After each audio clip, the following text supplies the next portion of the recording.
bien comme à chaque sortie de firmware, nous allons passer 5 à 6 minutes ensemble, c'est-à-dire le temps réel qu'il faut pour installer un custom firmware, d'ailleurs ce custom firmware 5.0.0 M33 sur votre PSP. Alors ça va vous permettre à tous d'utiliser le meilleur de l'officiel et le meilleur de l'underground réunis en un seul firmware, c'est ce fameux 5.0.0 M33 custom firmware de son prénom.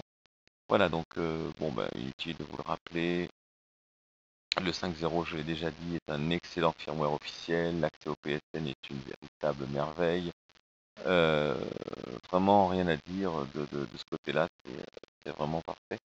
Alors ici, il y a une petite vérification qui se fait au départ, hein, si par exemple votre carte est mauvaise ou des choses comme ça, pour éviter que vous flashiez un fichier endommagé. Il y a un check au démarrage qui vérifie la validité des fichiers qui ont été posés dessus. Donc si votre carte n'est pas bonne, le fichier sera corrompu et à ce moment-là, l'installation ne se lancera pas. Voilà, donc là on a fait le tour des deux, à moins que vous vouliez voir autre chose, comme par exemple ce joli, ce joli cluff. Voilà, je vous le montre, il est trop beau. Hein, le même que le mois de juin, blablabla, il faut pas faire ci, il faut pas faire ça, et si vous nous faisiez faire des choses plus rigolotes, on s'ennuierait moins. Voilà, ici les nouveautés, donc ça je vous invite à lire si vous voulez vraiment tout savoir, les articles qui ont été publiés juste après la sortie du 5.0.0. Voilà, donc là la mise à jour se lance, il y en a à peu près pour un petit peu moins de 5 minutes là maintenant.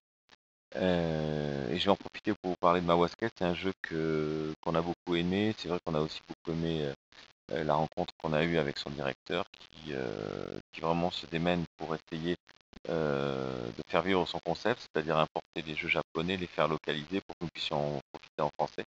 Alors vous l'avez peut-être vu en haut à droite sur le site, dans les indispensables, on a mis actuellement notre offre de commandes groupées, mais un autre grand drame, et pourtant Dieu sait que c'est un bon puzzle game, ça ne réagit pas. Alors j'ai peur, enfin on a peur que vous soyez un petit peu plus utilisateur que acheteur, voire consommateur, hein, il faut être honnête.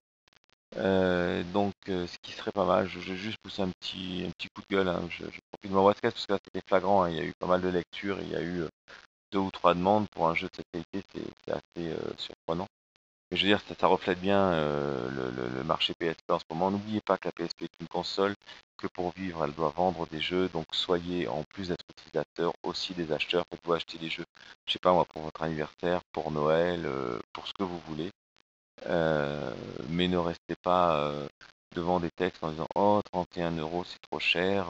Il faut savoir qu'un jeu localisé, ça coûte cher pour la licence, ça coûte cher pour la traduction, ça coûte cher pour la maison UMD et les licences à payer à Sony.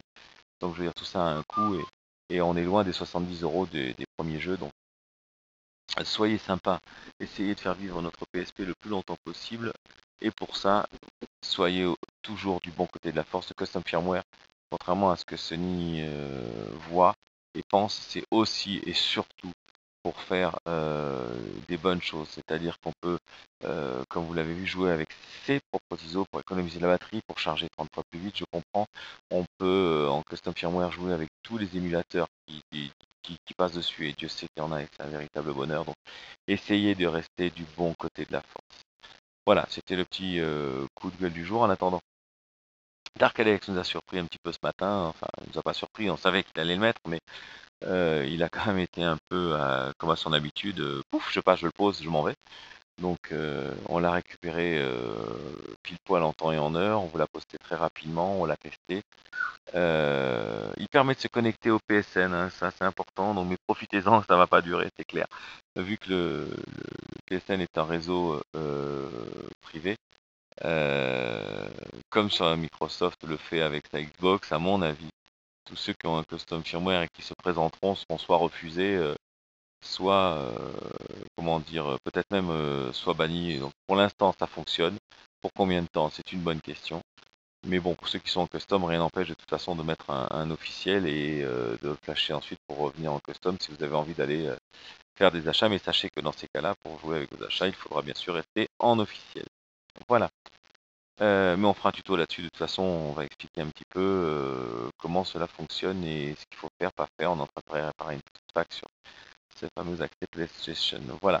Donc voilà, vous voyez que la console est maintenant en 5.0.0 M33, donc elle a tous les atouts d'une 5.0 officielle et tous les atouts d'une console en non officiel, et ça c'est un véritable bonheur. Voilà, bonne soirée à tous, surveillez bien, ce week-end sur PSPGN, votre serviteur va être très occupé, malheureusement le métier magicien occupe, mais et surveillez bien quand même parce qu'il va y avoir plein de petites surprises.